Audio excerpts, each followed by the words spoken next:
Salut à tous, c'est Steph Fighter et bienvenue. Ce soir, on va débunker le State of Play, l'événement qui ouvre un peu le bal des conférences de jeux vidéo du Summer Game Fest. C'est Sony qui s'est décidé à ouvrir le bal, a annoncé ça vite fait en loose day et nous a donné de rendez-vous hier, le jeudi 30 mai à 23h59, heure française, pour nous balancer une demi-heure de trailers et de jeux. On va passer ça ensemble en revue. Et il y aura un peu aussi de gaming news dans le lot, histoire que vous soyez au courant de toute l'actu jeux vidéo, les amis. C'est parti. On commence tout de suite avec moi, le jeu qui me fait le plus plaisir, c'est Astrobot, la suite d'Astro's Playroom, donc l'espèce de démo technique qu'on a eu avec la PS5, qu'on a eu gratos, qui est plus gratos d'ailleurs, il paraît.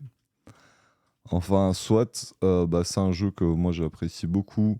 Ma gamine l'apprécie beaucoup. Du coup, on l'a dosé. Elle l'a quasiment platiné. Vraiment. Elle a quasi platiné le jeu. Et, euh, et donc, super démo technique. Et on n'attendait qu'une chose, c'était d'avoir un vrai jeu. C'est chose faite. Donc ça sort le 6 septembre 2024, les amis. Ça sort le 6 septembre 2024. Ça claque. Regardez-moi ça. Cette petite DualSense volante Transformers. Des petits mondes, ouais, ça a l'air stylé, hein, ça a l'air d'être la démo en grand, quoi. Et il y a du boss et tout, de ce que j'ai vu. Ça a l'air vraiment stylé, hein. Moi j'ai hâte, hein, je suis chaud. Ah, bah attendez, c'était le boss là que je voulais vous montrer vite fait. Il y a ce boss aquatique qui a l'air stylé et ce cobra que je trouve vraiment, vraiment, vraiment stylé, les amis. Ce dindon aussi, je trouve qu'il y a de la DA. J'espère qu'ils l'ont bichonné, ce jeu. Et ouais, grosse licence à venir, Astrobot. Pour les petits et les grands, ma foi, c'est très très bien. Moi, je suis très très content. On a eu droit à du Monster Hunter Wild. Monster Hunter Wild qui arrive en 2025, hein, les amis. Qui a l'air super cool. Bon, après, Monster Hunter, c'est des jeux que je kiffe, mais c'est des jeux qui t'absorbent la vie, hein, tu connais si tu y joues. C'est des jeux très très très chronophages, mais vraiment très stylé, hein. Ce monstre m'a l'air tout à fait stylé. Pour se faire dépecer et en faire une bonne armure, c'est parfait. Ça reste un peu la suite de Monster Hunter World, hein, mais toujours sur le Resident Evil Engine, hein, si je ne m'abuse. Donc ça va être assez joli, hein, je pense. Et ouais, les monstres sont bien animés, tout ça. Donc beau boulot de Capcom. On attend ça en 2025, tranquillou. On a eu droit à Silent Hill. Silent Hill, le remake qui n'emporte pas le nom d'ailleurs. Alors moi, je suis pas très fan de la modélisation des persos, des visages. Bah là, ça s'est vu tout de suite, surtout dans la cinématique, que ce soit le héros James. Alors moi, je suis pas je l'ai même pas fait Silent Hill à l'époque, les gars, donc je connais pas trop, hein. Je vais pas me la jouer, ouais, je connais et tout, c'est pas pareil et tout. Moi, je trouve la nénette pas super, là, déjà, le visage, pas ouf. Et même les mains et tout, pas ouf, pas ouf. Les animations sont à revoir. Le jeu sort le 8 octobre, hein, pour info, donc faut qu'il taffe les animations sévères. Parce que, enfin, ils ont passé 13 minutes de gameplay. Ils ont passé environ 13 minutes de gameplay. Et il y a Mathieu Bassenroll, big up à lui, sur YouTube, qui a analysé un peu ça. Et lui, il connaît bien. Et c'est un passionné. Donc, parole de passionné. Je t'invite à aller voir ses vidéos. Un Mathieu Bassenroll sur YouTube, qui a analysé ça, qui a fait une très bonne vidéo.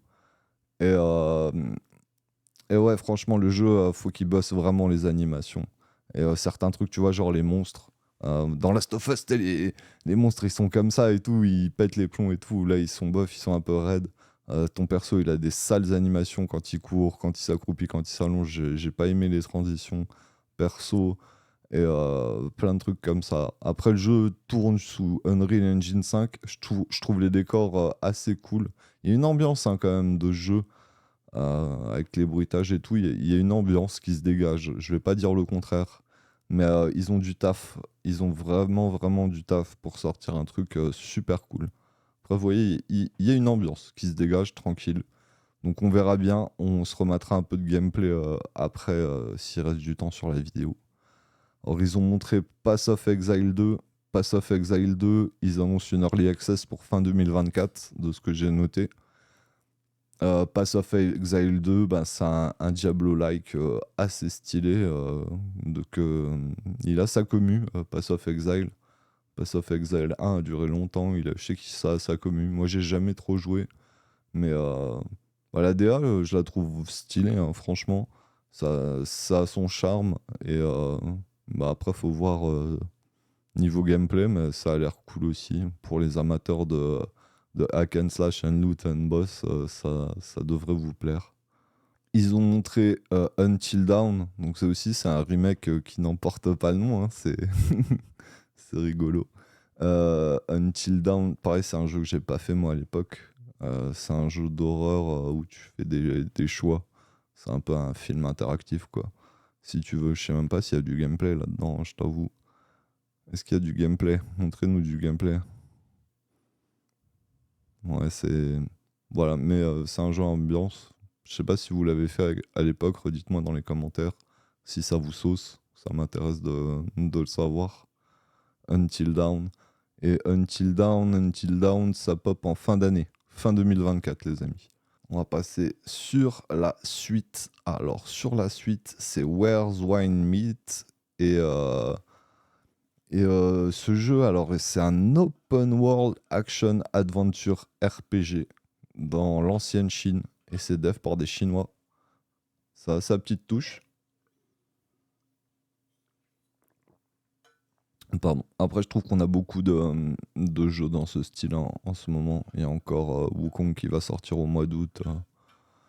Il y a ça, il y a Rise of the Ronin, il y a les Ghost of Tsushima sur PC. Il y a sûrement le 2, il y a sûrement le 2 dans les tuyaux de Sony. Enfin, on a beaucoup de jeux dans ce monde-là, mais il a son charme, hein, pour les amateurs. Les amateurs de jeux qui se passent en Asie, franchement, bah, il y a de plus en plus de développeurs chinois, hein, qui pop.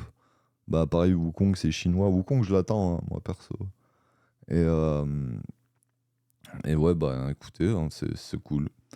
Alors là, Marvel's Rival. Alors, je vous avoue, j'ai pas capté c'est quoi comme genre de jeu. Je suis allé voir un peu.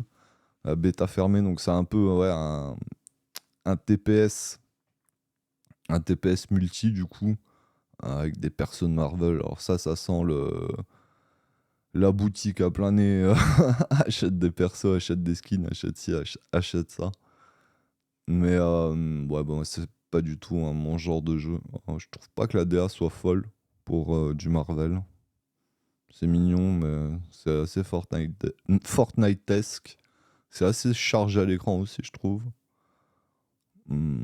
Voilà, moi c'est pas trop ma cam, mais bon bah voilà, vous savez, vous pourriez jouer un peu Spider-Man en coop avec des potes et vous latter. Il y a eu deux jeux PSVR 2.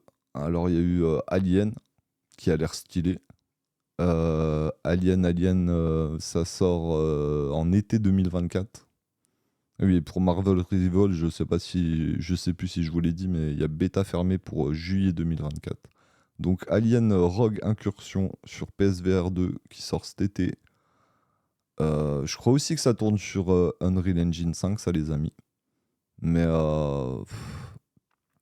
est-ce que vous avez le PSVR 2, les amis? Dites-moi dans les commentaires, je veux savoir, je veux tout savoir sur vous, mes gamers. Dites-moi si vous avez craqué pour le PSVR 2.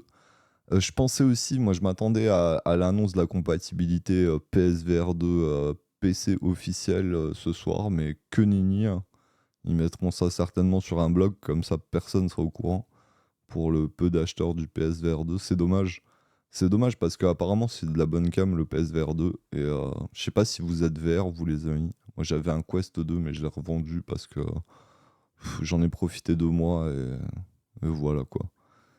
C'est pas assez confortable et un peu mal de tête pour moi au bout de longues sessions. Ça fait pas exactement ce que je voulais. En gros, je voulais que ça fasse comme un Apple Vision Pro, tu vois, du spatial computing, mais c'était compliqué, même avec Virtual Desktop là et tout.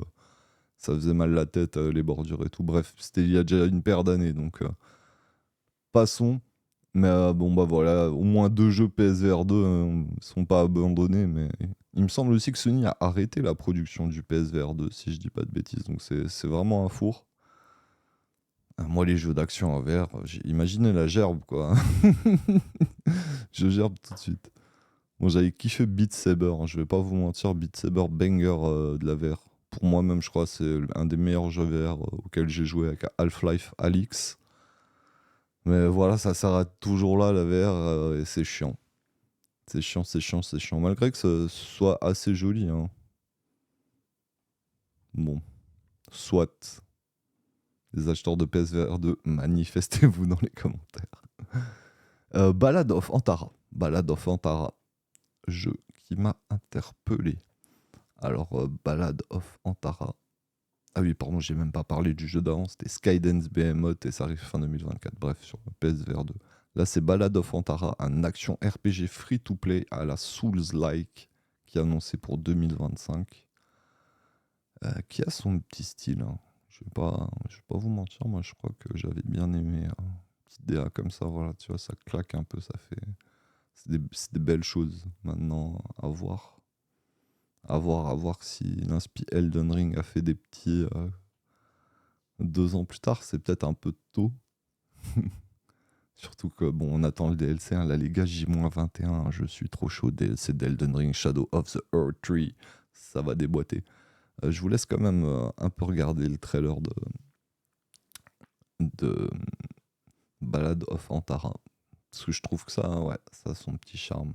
Bon, là, c'est du Elden Ring pur et dur, hein, la Siora et tout, la Siofra. Mais c'est joli. Petit plus un pour ce jeu. Alors là, le jeu bizarre Infinity Nikki, c'est un jeu qui a l'air kawaii, qui cool. J'ai même cru que c'était Palworld au début. J'ai vu les oreilles de chat, machin, là, je fais, mais c'est Palworld? Non, non, non. C'est Infinity Nikki. J'ai même pas noté quand ça sort, les gars, pour vous dire. Et pour être doux, on va aller voir jusqu'au bout. C'est une petite annonce. Ouais. Test en Q3 2024. Et je sais absolument pas vous dire c'est un jeu de quoi. C'est un jeu de robe. C'est un jeu de robe et de chat mignon. Voilà. Mais il en faut pour tous les goûts, les amis. Donc ce soir, je vous passe tout. Ils ont parlé aussi de Dynasty Warrior. Dynasty Warrior Origins. Donc ça, c'est un Muso, les gars. Si vous connaissez pas le style des Muso, bah t'es seul tout face à 300 Gugus et tu dois les éclatax. T'as des vagues, t'as des vagues d'ennemis qui viennent et tu dois les fighter. Ça a l'air assez stylé. Je me rappelle avoir fait un Dynasty Warrior sur PS1. C'est ça, les gars. Et ouais, là, ça a l'air de fighter, hein. Écoutez, pour ceux qui kiffent les Muso et pour les autres, hein, pourquoi pas, hein, ça a bon défouloir. Ça a l'air, en tout cas, ça a l'air stylé. Ça va mettre la PS5 à genoux, ça, cette histoire. Mais je pense que ça, c'est du multiplateforme, hein, les amis, hein. C'est pas exclu PS5. Tous les jeux des éditeurs tiers, là, j'ai vu qu'il y en a plein qui sortent sur PC et tout. Gros morceau de la conf, apparemment, c'est Concorde. Là, ils l'ont mis en ouverture du show. Concorde, bah, c'est le Overwatch de chez. Des Gardiens de la Galaxie, un peu d'un genre. C'est un peu les Gardiens de la Galaxie. Ça n'a rien à voir avec Marvel. Et ouais, du coup, Concorde, FPS Coop 5 vs 5. Et ça sort le 23 août. Et une bêta en juin, je crois. Annonce de compatibilité PC, enfin de portage sur PC de God of War Ragnarok, qui inclut le DLC Valhalla. Et God of War, ça sort le 19 septembre sur PC. Alors, bah, si tu l'as pas fait et que tu as fait le premier, je t'invite à le faire parce que c'est clairement la partie 2, quoi. Et, bon, c'est un bon jeu, mais il garde les défauts du 1. Il améliore certains points, mais il garde beaucoup de défauts du 1. Mais ça reste un bon jeu. Si t'as kiffé le 1, tu te dois de faire celui-là pour avoir bah, la conclusion de l'histoire. Avec du Kratos et de l'Atreus en pleine forme. D'ailleurs, si tu scrolles sur le TikTok, j'avais fait une vidéo dessus où je te donne mon avis après l'avoir torché complètement. Donc là, ça c'était le State of Play. Et là, on va passer à 2 trailers qui sont sortis aussi. Qui sont sortis hier dans la journée. Ça, c'est Test Drive Unlimited Solar Crown. Solar Crown. Et ça sort quand ça? C'est daté au 12 septembre 2024, donc le jeu de caisse. Ce que vous voyez, c'est de l'original gameplay footage, donc c'est du in-game. Ça, c'est chouette, hein. C'est un peu NFS d'un genre. J'ai jamais fait de test drive, je crois pas. Dites-moi dans les commentaires si vous kiffez cette saga, parce que c'est vieux un test drive. Bon après, est-ce qu'ils ont juste repris le nom? Est-ce que c'est encore les développeurs de l'époque? Je ne sais pas. Je suis pas assez renseigné sur le sujet. Mais dans tous les cas, ouais, le moteur de jeu a l'air stylé, hein. Ça a l'air joli ça. Si ça sort sur PC, why not? On verra bien. En tout cas, ça sort en septembre, et puis ben, ça ravira les amateurs de jeux de caisse dans la street et tout. Donc, let's go, test drive. Pour clôturer cette gaming news, ce state of replay, il y a eu un trailer de Dragon Ball Z Spoking Zero qui faisait pas partie de la conf. Enfin, il est sorti hier, un peu avant. Et où on voit du perso. Graphiquement, ça tabasse, hein, les amis. Alors, j'ai vu sur Twitter, ça whine déjà, qu'il y en a qui disent que Fighter Z est plus beau. Bah après, c'est pas le même genre. Tu vois, t'as des contours blancs même autour de certains personnages, histoire de les faire ressortir dans le décor. Je sais pas si t'as vu là, genre sur elle. Elle a des contours blancs, lui aussi. Enfin voilà, mais moi, Sparking Zero, hein, c'est un des jeux que j'attends le plus, je vous en ai déjà parlé. Franchement, moi je suis un grand fan des jeux DBZ, hein. Je crois que je les ai quasi tous fait torcher, au moins tous ceux qui sont sortis en Europe, tous ceux de l'époque. Je pourrais vous faire une rétrospective des jeux DBZ que j'ai poncé. Je me rappelle encore de comment balancer les Kamehameha sur les premiers sur Super Nintendo, quart de tour arrière avant, là. Les manips un peu chelous, franchement, il y avait des manips un peu bizarres, mais ça balançait du Kamehameha et tout, c'était trop bien. Et ouais, ce Sparking Zero, il a l'air trop bien. Moi je kiffe cette DA. Et justement, les petits contours blancs, là, ça fait ressortir les persos et tout, c'est super stylé. Et c'est pas sur tous, c'est vraiment dépendant de la couleur, je pense, et de l'aura. Et c'est bien foutu. Moi, je kiffe vraiment bien, les amis. Et bah, j'ai hâte qu'on ait la date de sortie. Ils annoncent qu'ils vont reparler du jeu au Summer Game Fest. Donc on attend la date de sortie, hein. Là, les gars, faut lâcher, hein. C'est bien beau de teaser, de teaser, de teaser, de teaser. On veut la date. Day One, hein, les gars, hein, je crois bien. Même il a 12 sur, même s'il a 70 sur Metacritic, je crois que je suis obligé de le prendre. Ça fait tellement longtemps que je me suis pas fait un bon DBZ. Enfin, quoi que de temps en temps, je lance un petit Budokai 3, si tu vois ce que je veux dire. Ça, c'est un jeu épique aussi. Mais ce Sparking Zero, je l'attends à mort. Enfin bref, ça fait déjà presque 20 minutes qu'on discute. C'est la fin de ce State of Replay. C'était Steph Fighter. Merci de m'avoir écouté si t'es resté jusque-là. Je vous fais des bisous à tous.